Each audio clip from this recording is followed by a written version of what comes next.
بسم اللہ الرحمن الرحیم۔ السلام علیکم ناظرین۔ علی حسن جیسے ہی اپنے گھر کی گلی میں داخل ہوا، اسے ایک عورت اپنے گھر کے دروازے پر لیٹی نظر آئی۔ جو ہی وہ دروازے کے قریب گیا، عورت کی در سے کراتی ہوئی آواز صاف سنائی دی۔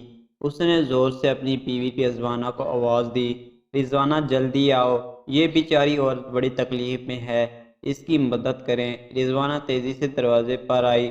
اٹھو بہن، چلو اندر، تمہیں شاید گرمی لگی ہے، رضوانہ نے اسے بازو سے اٹھاتے ہوئے کہا۔ رضوانہ تم اسے گھر کے اندر لے جاؤ، میں ابھی دوائی لے کر آتا ہوں۔ رضوانہ اسے لے آئی، پنکھے کے نیچے بٹھایا۔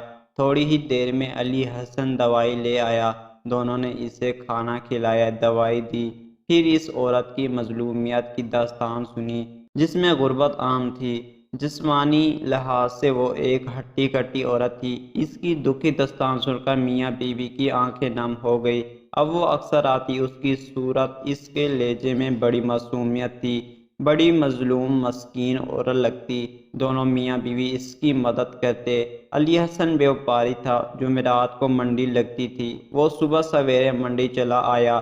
ابھی وہ اپنے سودے میں مصروف تھا، اسے ایک جانے پہچانی زنانہ آواز سنائی دی۔ اس نے جوں ہی دیکھا، وہی مسکین عورت گائیں خریدنے کے لیے، اپنی پسندیدہ قیمت پر گائے خریدنے کے لیے ایڑی چوڑی کا زور لگا رہی تھی۔